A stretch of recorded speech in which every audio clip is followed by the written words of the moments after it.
I'm Scott. I'm Bill. And we're the Trade Guys. You're listening to The Trade Guys, a podcast produced by CSIS, where we talk about trade in terms that everyone can understand. I'm Alex Kissling, and I'm here with Scott Miller and Bill Reich, the CSIS Trade Guys.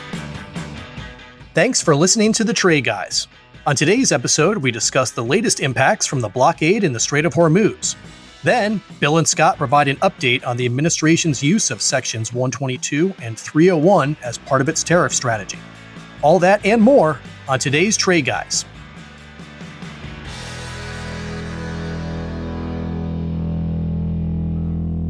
All right, Bill and Scott, we're going to start today in the Middle East, but before we get there, Bill, I want to turn to you quickly because I know you have an update you want to share with our audience on some news to expect next week. What are you thinking of here?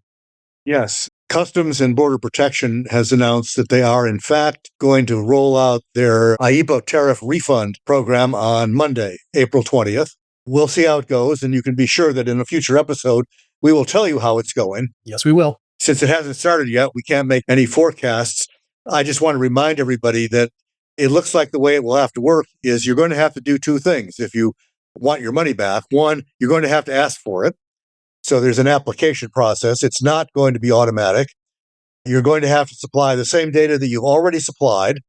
And so just, grit your teeth and do it again.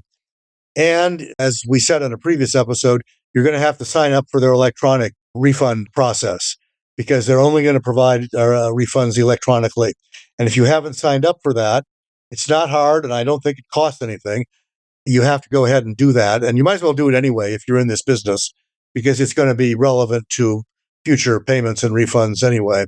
So stay tuned. It's all supposed to begin on the 20th, which is Monday. We are recording this on the 16th. So we will let you know how it goes. All right. We'll keep an eye on it, maybe do it next week or the following week, and we will keep tracking it. But let's get to our first big topic of the day, and that's the situation in the Middle East. And taking a look at the latest trade and economic impacts from what's going on in the Strait of Hormuz. As our audience surely knows, the United States is now enforcing a blockade on maritime traffic to and from Iranian ports, which has triggered another spike in oil prices. U.S. CENTCOM said this week that the blockade has, quote, completely halted economic trade to and from Iranian ports by sea. So, Scott, as we move past the 50-day mark since the start of the conflict, where do things stand today from a trade and economic standpoint? Well, it's almost impossible to put a pin in this because the situation has moved so rapidly. The pace and tempo of operations is remarkable. I would note that I have taken to considering positions taken by Iran and statements by the Iranian government as sort of a split screen. In fact, there's three panels to the split screen. There are the mullahs who haven't said much since the opening implosion of the leadership when essentially the strikes decapitated. They interrupted the brunch, I guess is the way to say it. Most of the leadership, including the religious leadership that was present, wound up dead. So it's hard to say what their position is, but certainly if you look at the Iranian constitution, it's like two parts. There's a religious part and a secular part. So those are two of the three screens available. So you have the mullahs, you have the citizen or the conventional government, and they appear normal but don't have much power. That's on a normal situation. But they're the people who get sent to the negotiations to talk, but they don't seem to be able to accomplish much. The third group is the Islamic Republican Guard Corps, the IRGC, who operates as basically the organized crime faction of the government. And they're quite independent. They are independent in their financing and in their command structure from the other two governments, whatever they are. So it's very hard to sort out. That's as close as I can get personally to it. And as I look at this, you're seeing those three different interest groups, three different parties play out. One of the hard parts of an end game, whenever that comes about, will be to figure out who there is to make peace with or to settle this conflict with, who's in charge. And so that aside, we've seen a lot of claims and counterclaims about the Strait of Hormuz and what effect that has. And volatility in particularly energy markets has been massive since then. Been a number of steps taken, including lifting of sanctions temporarily. But overall, energy prices are high and volatile. However, if you think just 8 days ago, after 38 days of combat operations, the strait was closing, but that was also the start of the ceasefire. And that was a point in time when basically the negotiations team from the U.S. was led by Vice President Vance. He mentioned as he walked out, sounds similar to Reykjavik with Reagan and Gorbachev in some ways. Right. But what it did was triggered a full blockade of Iranian ports that you mentioned by the U.S. Navy. What we realized in that week between April 8th, when the ceasefire started, and today is that probably Iran never really had control of the strait. They never were in a position to close it. Closest control was maritime insurance companies, but they weren't able to enforce their conditions no matter what. And that the U.S. blockade is vitally important from a strategic standpoint. In my mind, if you're going to go to a war with a petrostate, you've got to cut off the energy revenue. Unless you do that, they continue to be able to rearm and redeploy and pay troops and everything else. But I think that was the dramatic effect that the U.S. blockade is having. Now, there's much more to come. You don't have two Marine Expeditionary Forces and the 82nd Airborne in theater to enforce a blockade. Okay, they do other things. And so my sense is something's more to come, but at least that's a way to cut through a little of the fog. Yeah. And Bill, I want to get your thoughts. Of course, we're recording this on Thursday the 16th, and anything could happen between now and when this is released on Monday the 20th. But Bill, where are you on this? I'm really tempted to ask Scott whether every government has an organized crime faction or not, but that would be impertinent in the present circumstances. I had one short-term observation and then I think several sort of longer-term consequences of this, regardless of the immediate end of it, that we're going to have to deal with for, I think, years to come. The short-term thing is, it's a reminder, my column next week is going to deal with this too. It's the first rule of holes is that if you're in one, stop digging. And Trump is in one here, and he's not stopping digging. And I don't see a near-term solution to what he's trying to do. I think his thinking probably was that, look what we did in Venezuela. We decapitated them, took the country over, and everything's fine. And we did it overnight. And so we'll do it again with Iran. Right. And that turned out to be a miscalculation for a variety of reasons. And it also, I think, revealed that they don't really seem to have a plan B for a lot of this stuff. I mean, there were no shortage of people that were telling them beforehand, if you do this, the Iranians are going to interdict shipping in the Strait, and they're going to use all these economic weapons because that's what they got. And we rolled ahead anyway, and now they're doing exactly what people predicted they were going to do. And I think we were caught kind of by surprise. We'll see. And now we're maybe getting organized, but we are still in one of these situations where it's not over. One guy earlier this week characterized this as a state of no war, no peace, and no oil.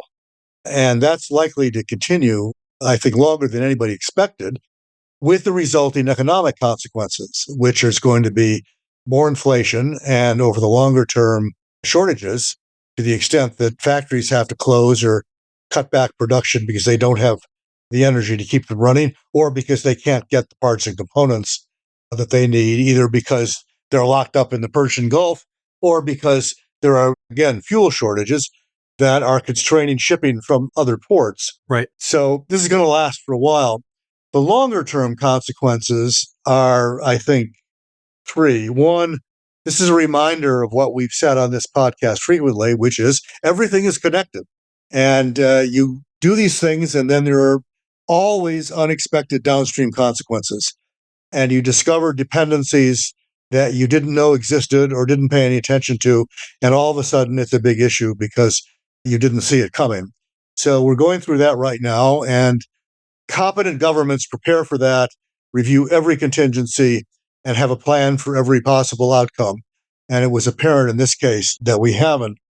The second one is, I think it's really ironic that Donald Trump, the apostle of fossil fuels, is now engaged in an effort that's driving everybody away from them. Because what he's demonstrating is that to a lot of countries, particularly in Asia, if you're dependent on fossil fuels, you're vulnerable. Right. Because what the Iranians have done is weaponize that particular item, and they've done it so far fairly effectively. And a blockade, which might be the appropriate military tactic, is only going to make things worse from an energy standpoint, because what we're doing is turning back Iranian ships, 13, I think, in the last couple of days now, latest count, who some of which I think were probably carrying oil. So what you are seeing globally, less here and more everywhere else, is let's start thinking about alternative sources of energy. Let's start thinking about electricity. Let's start thinking more about batteries, about EVs, about wind, about solar, all the things Trump hates. What he's doing is driving everybody, no pun intended, driving everybody in that direction, including here. I mean, the market is going to make these decisions, not the government. We'll see what people choose to do. But I would expect, an increase in demand for solar panels, more wind projects if they could figure out a way to get around Trump's efforts to get rid of them, greater demand for EVs, and a lot more R&D on batteries and battery storage, which is exactly where we were going anyway, pre-Trump. It's hard to tell the long-term consequences this close in, but just a couple of observations. First, West Texas Intermediate is at $92 a barrel today. That's not an unheard of price. Right. That's not even a particularly high price in the last 6 weeks. And we're exporting oil now, filling up a lot of tankers here that can't fill up in the Gulf. So you may be right about this in the long run, although I think the more likely conversion option would be the gasification projects. I mean, you look at what the Luftwaffe flew their planes with. They fueled their planes in 1944. It was coal converted to gasified into avgas. That's how South Africa avoided sanctions in the 70s. So there's technology out there that will be pursued as well. And nobody's going to be without hydrocarbons forever. But here's the thing. There's a lot of ways this could go. But importantly, I think it's, either there's no plan and this is just chaos, or there's a plan that we may not be privy to. Okay. I don't think we got to where we are now, which looks pretty strong position militarily. And we're using the ceasefire to refresh the target list, I'm certain. And that control of Iranian ports, U.S. control, is closer to stabilizing shipping in the Gulf than it is disrupting it. So I think that there's a plan that we might not be privy to. Let's watch it work. Let's see what's happening before we project a lot of long-term consequences. Well, we'll see what's happening. I'm more pessimistic than you are on this. Yes. As usual. And I think that we're seeing some gasification project investments being cut back now in anticipation of more limited demand. So we'll see. The last consequence, also long-term, is I think this has revealed the fragility of the Gulf states. The UAE, Bahrain, Qatar, Kuwait have spent decades telling reliable, stable governments, fly your airplane there, use us as a hub, invest here, do business here, we're safe and reliable. And through no fault of their own, I think that's been exposed as not true. Well, I think it's just the contrary, Bill. I think the Abraham Accords were just a starting point of a different vision for the greater Middle East, which is based on commerce and cooperation, which those states are practicing now. And they want us to finish the job with Iran. Okay. Iran had the other way, which is, let's use violence and proxy groups and everything to create disorder and get our way that way. So I think the fact that the alliance with the Gulf states has held is evidence that there's something different going on in the greater Middle East. So once again, I'm less skeptical there than you are. Well, the question will be what investors do. Yes, That is exactly it. And the extent to which they pull their money out, they go somewhere else, look for other air transportation hubs. Sure. Instead of Dubai. Maybe I'm wrong on this, but I think that people are reading the tea leaves in a more pessimistic way right now. But we'll see. To my mind, the Gulf states are behaving better than some of our so-called NATO allies. We got to sort of straighten out who our friends are here at some point. But if you look at the post-World War II, well, even pre-World War II, history of the Middle East, these conflicts go back. Yes. Many of them go back millennia. Definitely. And nobody ever wins. I mean, in the short run, somebody might win, but the people who lose go underground, and then they become terrorists and sort of non-state actors, and they chip away at your credibility for the next 20 years until the next war breaks out. So, the Gulf states may say, finish the job in Iran. My point is, we're not going to be able to finish the job in Iran. Yeah, what's that mean? Because there's always going to be people there that they'll go underground and they'll be back. It's the nature of the territory. That famous book of the history of the modern Middle East, the title was The Peace to End All Peace. It's an excellent book, by the way. I forget the author, but I've given away more copies than I can count. But you're right. That's the essential character of that part of the world at this point. Well, we could talk about this for hours, but we must move on. I'm going to make a hard pivot here to talk about trade on the trade, guys. You got to be kidding. Talk about trade on the trade, guys. We must. Let's turn to the administration's use of Section 122. On April 10th, the U.S. Court of International Trade heard arguments in the lawsuit filed by 24 states challenging the administration's use of 122 to impose 10% tariffs on most imports, which they argue was only an attempt to work around the Supreme Court's IEEPA decision. Scott, what are the arguments here on both sides of the case? Well, they may be correct on motives, but that doesn't really matter. There has been a long and persistent current account deficit, which turned into a trade deficit over the years, which tariffs would help correct in the medium term. And those large imbalances almost always correct themselves over time.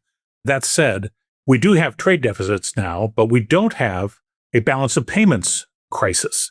And the difference between when that law was written in 1974 and now are floating exchange rates. Because of floating exchange rates, you don't actually get into the balance of payments crisis that we were facing in 1971 when a French military vessel, naval vessel, showed up in New York Harbor asking for the gold in Fort Knox to be delivered to the ship so we could take it back to France where they wanted it to be, and wound up with President Nixon closing the gold window, which was sort of easier than IEEPA. He would basically send a note, handwritten note to the Treasury Secretary, John Connally, ask him to temporarily close the gold window, and temporary still going on. It never reopened. But once the gold window was closed and we no longer exchanged foreign currency for gold at a fixed exchange rate, we were able to work our way out of the balance of payments crisis that the country was facing. One would presume Congress wrote this particular section of the Trade Act of 1974 with that incident in mind. But whether it did or not, the statute has not been utilized, and therefore there's not really much interpretation. There's not much oversight being conducted on it. So lawyers on both sides are free to speculate. Now, what I think is going to happen here is that the administration is going to be able to use it, and they're using it at the 10% level, and they'll continue to use it till the authority expires in 150 days when they'll move to other things.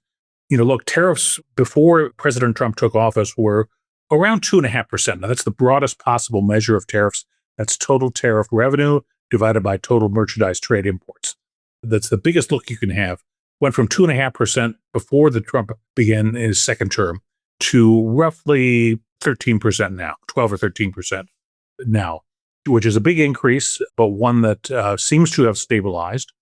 And this is the first move of keeping them there. So regardless of motives, I think they'll probably get their 150 days. Yeah. Bill, what stood out to you from the hearing? Well, I do have to point out that I'm so old that I did work on IEEPA a little bit. I did not work on the Trade Act of 1974.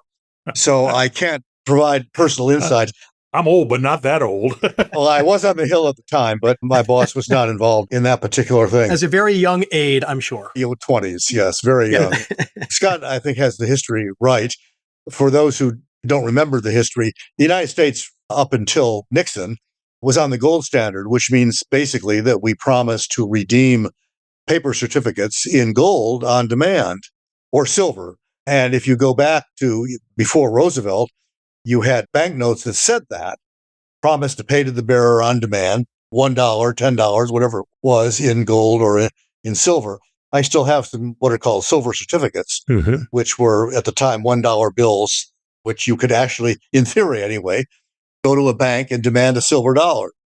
That, of course, creates problems for countries, because if there is a huge bump of imports where we're paying a lot of money out, what happens when the foreign holders of all those US dollars, like the French ship, come in and say, give us our gold, and there's a real possibility that you're going to run out?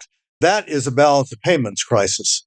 And Nixon took us off the gold standard in order to forestall that, and Congress reacted exactly as Scott said. The current argument is that given that history and given the fact that we are now off the gold standard and exchange rates are flexible, that situation cannot repeat itself. I'm not so sure about that, because there are other countries, developing countries, that have had balance of payments crises, even though their currency floats. But one of the arguments is that I think there's basically two. One, we could not have this kind of crisis in the current monetary system that the world has. The second argument, which is probably more compelling, is whether you could have one or not, we don't have one. We're not in a crisis. Yep. We're not even in a balance of trade crisis, one could argue. Since we've had a balance of trade deficit for 75 years, it's hard to say that this is a crisis. Mm-hmm. Balance of payments includes more than trade. It includes basically services in addition to the goods where we have a surplus. And it includes transfers of money back and forth in a debit credit kind of way. The money that when we export something, money comes into the United States, that's a credit in the current account. Just like when we buy something from overseas, money goes out, that's a debit in the current account. But if somebody comes to the United States and buys a treasury bond from outside the country, that's an inflow into our treasury. And that counts in the current account, doesn't count in the trade balance. So we'll see. The judges hearing this case are not the same as the ones that heard the IEPA case. There's three different ones. It was not clear from the oral arguments which way they're leaning. I think a lot of the discussion was, what did Congress mean when they passed this? And unfortunately, there aren't that many congressmen around who were there when they passed it to advise them. So it's hard to predict what they might do. I do think that this court, which is the lowest court on this issue, will probably act fairly quickly. They did an IEPA, but then the appellate process, and there surely will be one, no matter who wins, I think will pass 150 days. So it really is the important issue here, which is our third topic, is going to be what is the administration doing to get ready for July 24th when the 10% expires? Yeah. Just for context, how quickly was the IEPA decision handed down from this court? I think it was about 3 weeks. Scott, do you remember? I think that's right. Okay. It was a fairly expedited arguments and proceedings. People were surprised, actually. And it was faster than expected. Okay. Yeah. And maybe this one won't be. As I said, different judges. Yeah, right. But a lot of people are thinking, early May is not out of the question for this. Yeah. Well, Bill, you teed up our final discussion topic today, and we're going to check in on the administration's plans for applying tariffs through Section 301. Last week, Secretary Bessent said at an event, quote, "We had it set back at the Supreme Court, but we will be implementing or conducting 301 studies so that tariffs could be back in place at the previous level by the beginning of July." So, Bill, what's going on here, and does that timeline sound right to you? I think that's what they intend. Yes. I think they've had Plan B for a long time. I wouldn't say they knew they were going to lose, but this is a case where they realized that they could lose and actually develop Plan B. And Plan B is let's figure out what laws we can use essentially to reimpose the same tariffs. And the 10% is a stopgap because it's temporary and it's limited to 15%. And they've only gone to 10. And Trump said they were going to go to 15. He hasn't done that. I don't think he will for a variety of reasons. We can avoid the weeds on that one. But their new tool of choice is Section 301, which allows the U.S. Trade Representative, technically, as a matter of law, to take action against countries that engage in unjustifiable, unreasonable practices that burden or restrict United States commerce. I mean, everybody knows he's going to do what the president tells him, but technically it's a USTR decision, which is important because it means it's subject to the Administrative Procedures Act, which is why they're receiving public comments. That period expired yesterday on the 15th, and why they're going to hold public hearings on what to do about this, which will be in the first week of May. What they did is announce 76 investigations, 16 involving alleged overcapacity, production overcapacity by different countries, and 60 alleging either engaging in forced labor or more likely not doing enough to prevent forced labor and allowing imports made with forced labor to come into your country. A number of countries are subject to both investigations, but technically there's 76 of them. And there will be lawsuits on this too. People are already getting ready. You can be sure of that. Although Secretary Bessent said this week that he feels these are more legally durable. I don't know if you agree with that or not. Well, they are more legally durable in the sense, unlike IEPA, 301 does have the word tariff in it. And it is a remedy that the president actually can, or the USTR actually can impose what the other side will say, the plaintiffs in whatever lawsuits are filed, will say primarily is this is all a scam. None of these investigations are real. The outcome is pre-cooked. Everybody's going to be guilty. And there really isn't any investigation here. And the court will have to decide what it thinks about that, whether it's true or not. And B, even if it's true, whether it makes any difference, because the statute is pretty broad. My prediction about what will happen, this is a fearless prediction, is that everybody will be guilty. Yep. And the remedy will be reinstatement of the trade agreements that were negotiated last year. Because if you look at the legal aspects of this, the basis for those agreements was IEPA, and that's been thrown out. So the only basis for at least the tariff part of the agreement right now is Section 122. That expires July 24th. If they want to maintain the agreements, they need to come up with another legal basis for them. 301 would be that. And 301 is perfect. It is perfect for that. Because there are unfair practices everywhere. So you get your trading partner to confess to an unfair practice, and the penalty is signing the trade agreement. Then the statute underlies the tariffs as applied, and everybody goes home. Yeah, exactly. And Justice Kavanaugh's dissent predicted it perfectly. The flaw in the argument is that while everybody is guilty of something, I'm not sure that you can convince the courts that all 60 of them are guilty of forced labor violations, or that all 16 of them are guilty of overcapacity. They're probably guilty of something else. Yes. And maybe the investigations will end up being broader. Yes, unfair practices abound. Of course, we've been known to do that ourselves from time to time. Once in a while, yes. But the administration is going to be challenged to prove it's not a scam. Yes. And that these are real investigations. And one of the things they'll have to contend with is on the forced labor side, for example, if you're going to decide, for example, that Malaysia, Indonesia, and Vietnam have all not been sufficiently tough on forced labor, then you're going to go on and say the remedy for that is an 18% tariff in Malaysia, a 20% tariff on Vietnam, and a 19% tariff on Indonesia. So the remedy is different in all three cases for exactly the same offense. And they're going to have to explain that, which has led some people to think that yes, they may not reimpose exactly the agreements from last year. Yes. There may be some tweaking in order to resolve questions like that that make it more difficult for the plaintiffs to say, this is just a joke. You know, you cook this up, you decide all these cases in advance. It's not a real investigation, and you're just trying to reimpose the trade agreements, which I think is probably true, but that may not be good enough for the court. Scott, close us out here. Yes, I think Bill's on the right track. I think that's probably what's going to happen. And this is an opportunity to clean things up. I mean, I think Ambassador Greer has the opportunity, because he's thinking about defending this in court, to clean up these trade agreements and somewhat harmonize them to the extent possible and make the punishment fit the crime in all these cases. But I think that there's sufficient flexibility. I mean, look, our trading partners always hated Section 301. They tried to get rid of it in trade negotiations every time it came up. And they thought they'd managed to do it, but didn't. But in any case, Section 301 has been limited to 2 or 3 cases a year over the 50 plus years it's existed. Now to have it all of a sudden have all these cases, it looks suspicious.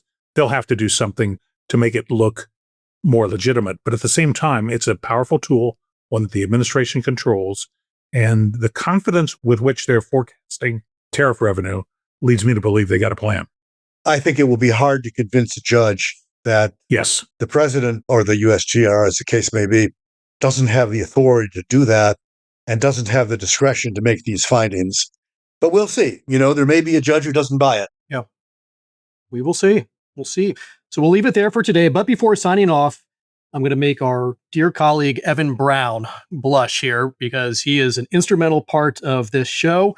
He's an occasional host of this podcast, and we're going to offer him a hearty congratulations on recently accepting a graduate school role at Princeton University, good university in New Jersey, as I understand it. So, Evan, we are very proud of you. I know you'll be with us for a little bit longer here, but very excited for you. And I know you're off to bigger and better things after you get that degree.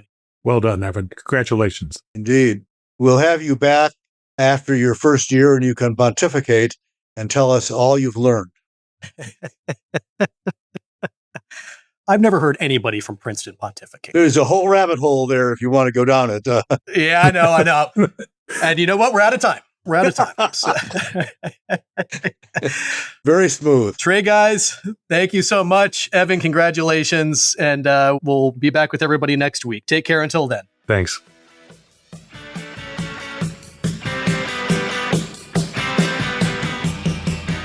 You've been listening to The Trey Guys, a CSIS podcast. For more audio content, visit csis.org/podcasts. Thanks for tuning in.